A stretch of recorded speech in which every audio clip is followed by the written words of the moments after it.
resigned. I'll begin with invocation.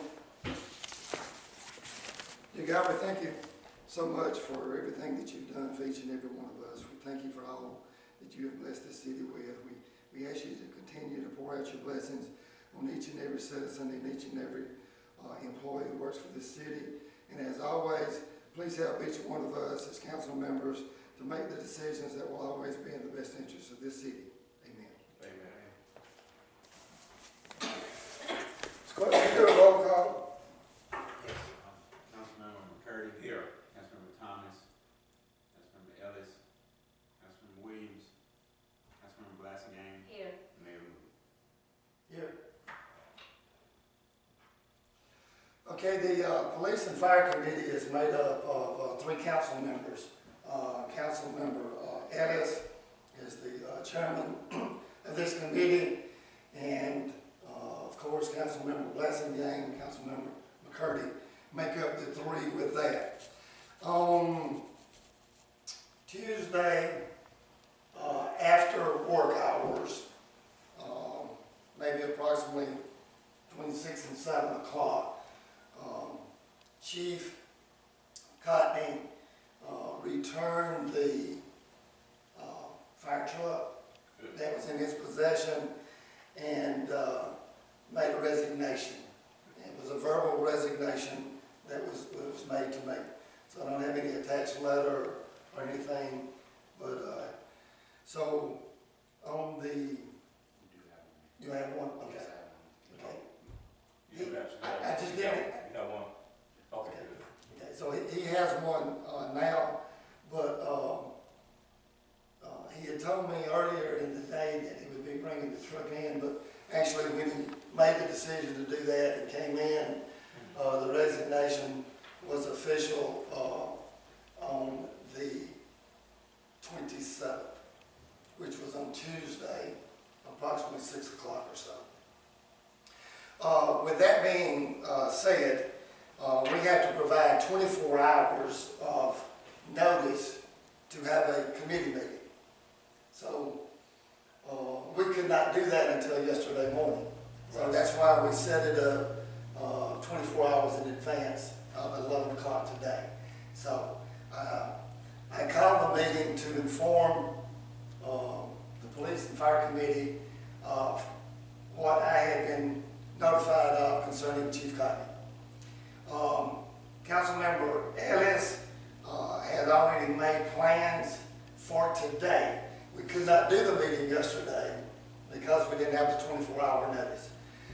So he has left this morning and is going out of town, and I'll keep that personal where he's going, but we do have a big Auburn weekend coming up and everything like that. And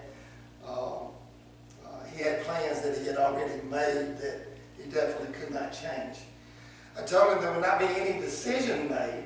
This was to inform the 3 of what had transpired. Now, with that being said, we have 2 captains on staff. We have Captain Angel, we have Captain Peacock, and Captain Angel and Captain Peacock, in the Chief's absence for medical leave over the last probably at least month and a half, they have been carrying on the regular business of the fire department.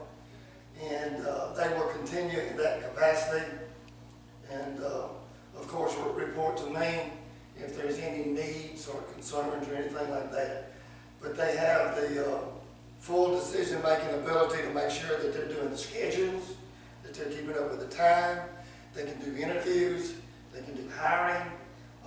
We'll go through all the standard processes that will be done. So as far as any type of replacement or anything like that, we have plenty of time, because what was expressed to the 2 captains from me is that we want a fire department that provides the services that are first quality to our citizens and the surrounding parts of the county that we represent. And that is foremost the responsibility that we want to make sure that it's carried out. And then where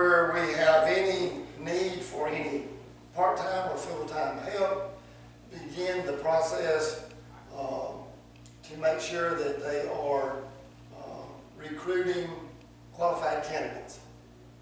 So we don't have to go out as of today and put an ad in the paper and start the process, because everything that needs to be done is being done in-house. And we're going to give them an opportunity to make sure that everything's cohesive and being done in a manner to move forward. So I just wanted to notify you of that. Mr. Clerk, I think what will take place next, if you have a letter of resignation, is that at the next council meeting, we would, as a mayor and council, have the letter of resignation submitted to the entire council for us to vote on and accept the resignation. So, I want to make sure that if y'all get asked a question, you know exactly what to do. So, business as usual right now.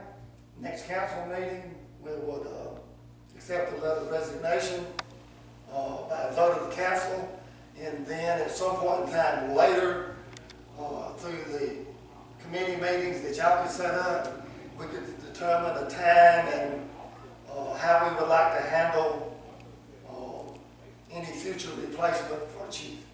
So that does not have to be done today. This is strictly to inform you. So would there be any questions to the procedure? That's all I wanted to do, is to inform you. No, it sounds, Sounds good, man. you know, it sounds like we got everything in order so that we can move forward. Okay, so I've contacted y'all officially within a 24-hour period.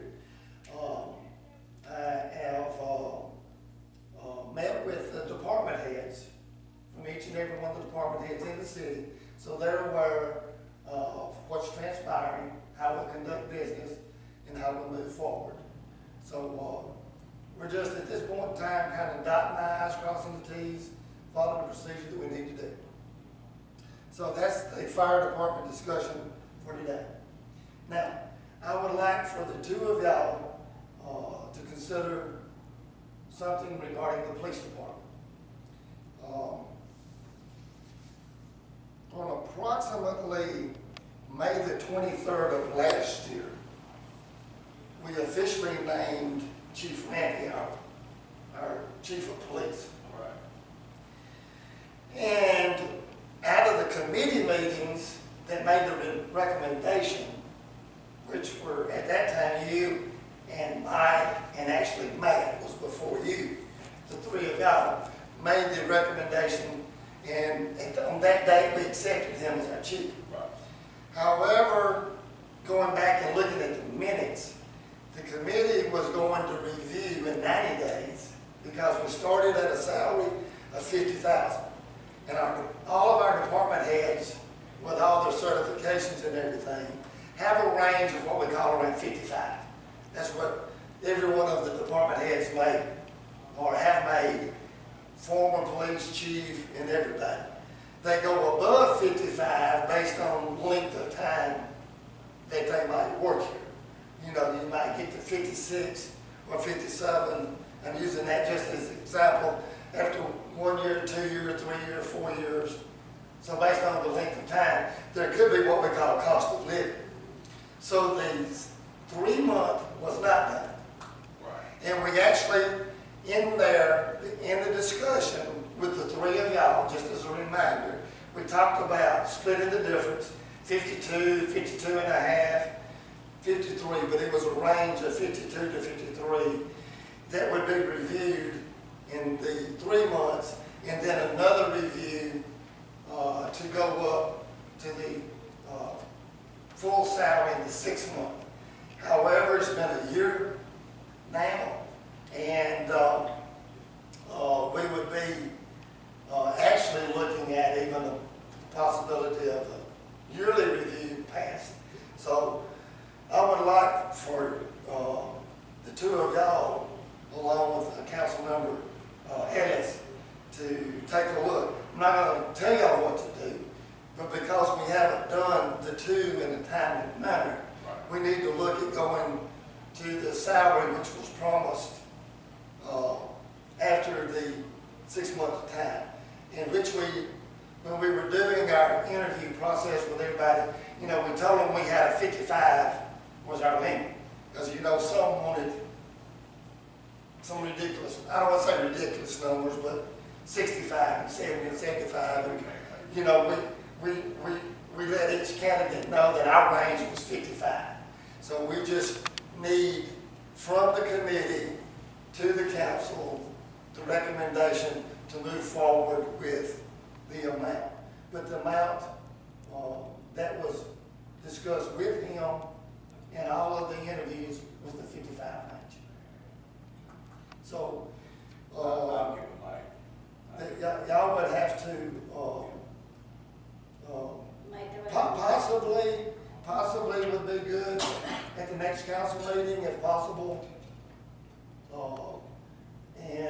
So what we would need to do is have, on the next council meeting, we will already have the resignation letter from Chief Cotney, but we could also put to,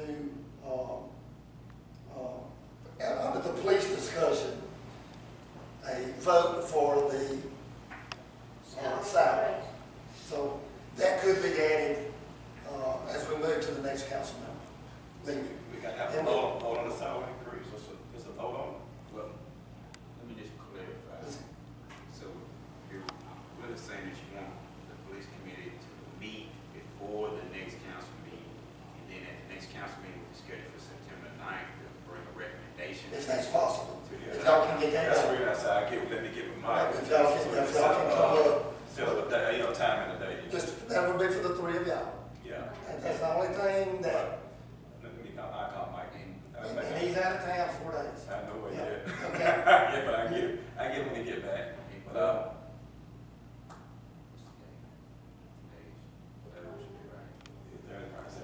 Maybe if you guys could maybe talk via phone today and maybe see if you can schedule something for like maybe next Thursday, because the thing is, normally when you're working on a 24-hour schedule, you usually consider that kind of like as an emergency, you know. So you really want to have that 7-day when it comes to the Open Meetings Act. So if we can schedule something for say like next Thursday, then that would give us a week to notify properly, and then it'll also be before the next council meeting, which is September. Y'all could do a lunch meeting like this, you could do a, it doesn't You just matter. ask you to let me know. I'm gonna go ahead and tell you that lunch meeting don't work too good. But it could be Only fun. because I'm working, I teach about it, I just can't. And it'll be a very short meeting, that's the only thing that would be. Yeah, but, I can, I get with Mike, we make it be, can you meet like 3 o'clock? Sure. Okay. 4, whatever time Mike get off. Yeah. It can be that same day, Thursday, but not, like lunch. You can set the time. Yeah, but I text Mike. Just as soon as y'all know, let me know. So Okay. I I'll let you know, I tell Mike just, can, proper time. give you a email or text or whatever. Yeah. I text and I know y'all tell Mike. And the 24 hours that we just used for this meeting was based on what transpired on Tuesday Right. to notify y'all and inform you. And like he's saying, on just a regular scheduled meeting with a little more time in advance. Right. So I want to thank both of y'all for coming. We're not making any decisions. Right. We're only informing y'all. Want to make sure that y'all don't hear. Right. And then any other council members who have any questions, Lewis, based on the meeting today, can ask you. Okay. And we can all answer, but our answer will be exactly the same. Exactly. We aren't doing anything at this point in time. Yeah. Okay. I'll text Mike. I'll let you know. I have nothing else left on the agenda. These were the 2 topics that need bringing to attention. If either one of y'all have a motion to adjourn, Second. we have a motion and a second to adjourn. All in favor say aye. The meeting stands.